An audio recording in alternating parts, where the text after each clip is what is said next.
माननीय सदस्य श्रीमती डिम्पल यादव जी।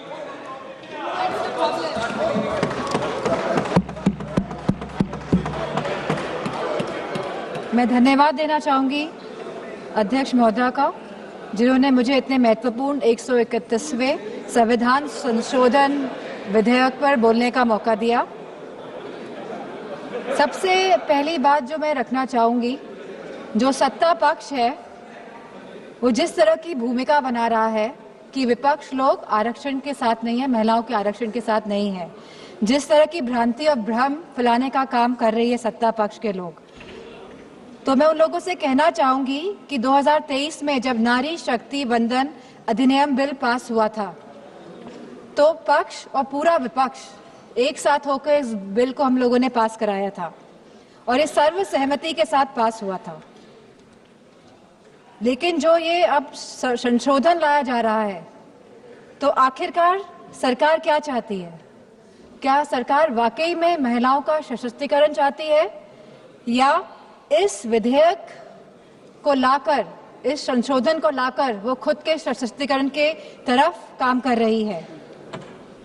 जब 2023 में विधेयक आया था तब स्पष्ट रूप से लिखा गया था कि जनगणना होगी, और समाजवादी पार्टी का ये पक्ष था कि जातिगत जनगणना हो। और कल होम मिनिस्टर साहब ने भी ये बात कही है कि जनगणना कराएंगे, अभी वो घरों की गिनती कर रहे हैं, पिछले 3 सालों में खाली वो घरों की गिनती कर पाए हैं। तो जनगणना होगी, जातिगत जनगणना होगी, उसके बाद परिसीमन होगा और आरक्षण लागू होगा। तो सभी लोग इस बात से सहमत थे। लेकिन 2024 में जब भारतीय जनता पार्टी की सरकार आई और पूर्ण बहुमत की सरकार नहीं पा पाई, सहयोगों के साथ लाई गई ये सरकार, जब ये सरकार आई तो 2024 में ही आपने जनगणना क्यों नहीं शुरू कराई? हमारा सवाल ये है। आपने लगभग 2.5 साल निकाल दिए, आपने जनगणना नहीं कराई, क्योंकि अगर जनगणना हो जाती तो आज हम परिसीमन की स्टेज में होते और आरक्षण 2029 तक लागू हो जाता। लेकिन आपकी मंशा ही नहीं थी कि 2029 पे महिलाएं आए और इस सदन में बैठे। अब अचानक ये जल्दबाजी क्यों दिखा रही है 2026 में, जहां अप्रैल का महीना चल रहा है, तो लगातार जल्दबाजी क्यों दिखा रही है? सवाल इस बात पे भी होना चाहिए। तो ये सरकार जल्दबाजी, जो हम समाजवादी पार्टी का मानना है, वह इसीलिए दिखा रही है क्योंकि ये जो डिलिमिटेशन है, जो ये पूरी एक्सरसाइज है, ये सरकार एक हथियार के रूप में प्रयोग करना चाहती है खुद को सशक्त करने के लिए। हमने देखा कि कल गोगो हमारे सांसद कांग्रेस के, उन्होंने कहा कि किस तरह आसाम में डिलिमिटेशन कमीशन का प्रयोग ना होकर किस तरह वहां पे चुनाव आयोग जाके परिसीमन कर रहा है और जिस तरह से पूरी प्रक्रिया को अंजाम दिया, और जो सेंसस यूज हुए उसमें वो 2011 के इस्तेमाल हुए। तो कहीं ना कहीं ये बहुत बड़ा प्रश्न चिन्ह उठाता है सरकार पे कि सरकार आखिरकार संविधान में संशोधन क्यों ला रही है, ये संविधान को क्यों बदलना चाहती है, ये क्यों चाहती है कि हमारा संविधान कमजोर हो और सरकार हमेशा सत्ता में बनी रहे। हमारे संस्थापक आदरणीय श्रद्धेय नेताजी ने जब उत्तर प्रदेश में पहली बार महिला आरक्षण लागू किया पंचायती राज में, तब जहां SC/ST महिलाओं को आरक्षण मिला, वही हमारी OBC महिलाओं को भी आरक्षण मिला और हमारी जनरल कैटेगरी की महिलाओं को भी आरक्षण मिला। अब समाजवादी पार्टी चाहती है कि इस आरक्षण में हमारी अल्पसंख्यक महिलाओं को भी आरक्षण मिले। आप क्यों आधी आबादी में बंटवारा करना चाहते हैं? आप क्यों नहीं चाहते हैं कि महिलाएं आगे बढ़े, हर वर्ग की, हर समाज की, हर धर्म की महिलाएं आगे बढ़े? आज हमारी यह मांग है कि आप OBC महिलाओं को भी आरक्षण दें और हमारी अल्पसंख्यक महिलाओं को भी आरक्षण दें। अल्पसंख्यक महिलाओं से तो किसी तरह का द्वेष, किसी तरह की चिढ़ है सामने बैठे हुए लोगों को, लेकिन मुझे पूरा भरोसा है कि जो हमारे यूपी के सांसद हैं भारतीय जनता पार्टी के, वो OBC महिलाओं के लिए मना नहीं करेंगे। तो वाकई में अगर आपको संशोधन लाना था, अगर आपको कॉन्स्टिट्यूशनल अमेंडमेंट करना था, तो आप इस बात का मेंटेन करते कि आप OBC महिलाओं को आरक्षण देने का काम करेंगे।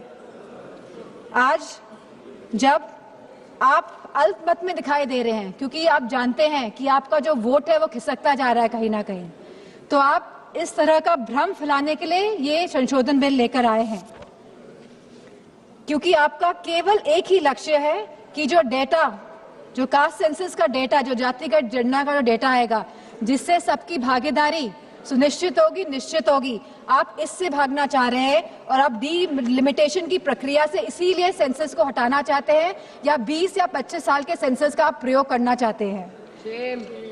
आप कहते हैं आप महिलाओं की हितैषी है, आप महिलाओं के बारे में सोचते हैं, लेकिन आज जब मैं यहाँ खड़ी हुई हूँ और जब पिछले कुछ दिनों पहले जब संसद चला और जब कैफ बिल आया, central arm forces police bill आया, तब आपने जो शहीद हुए, जिन्होंने हमारे देश के लिए बलिदान दिया, जिन्होंने हमारे देश के लिए जो शहीद हुए हैं, आपने उनको शहीद तक का दर्जा नहीं दिया।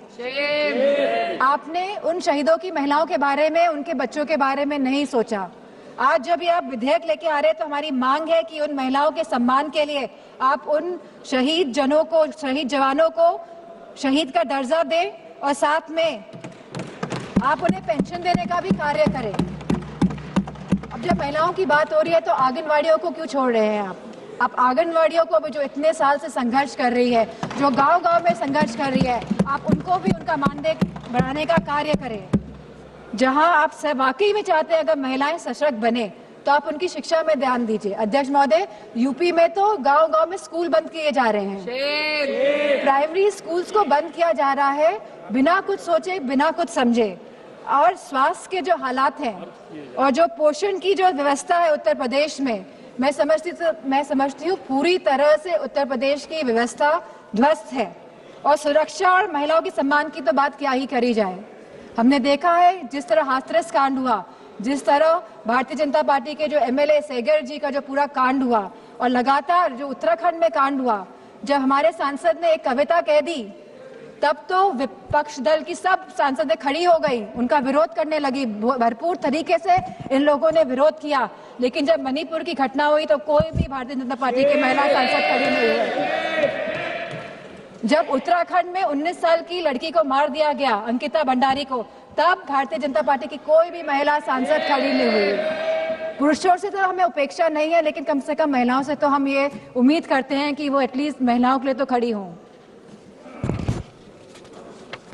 मैं जो ये मोह में है, सत्ता के जो मोह हो गया है भारतीय जनता पार्टी को, जो छोड़ना नहीं चाहते हैं, और जिस तरह से डिलिमिटेशन लाना चाहते हैं, जिस तरह से जातिगत जनगणना नहीं कराना चाहते हैं, जिस तरह से ये लोग चाहते हैं कि सत्ता में बने रहे लेकिन गरीबों को, पिछड़ों को, दलितों को उनका हक, सम्मान, अधिकार नहीं दे, तो मैं कहना चाहती हूँ, क्योंकि कल प्राइम मिनिस्टर जी ने जिक्र किया था कि जब 2023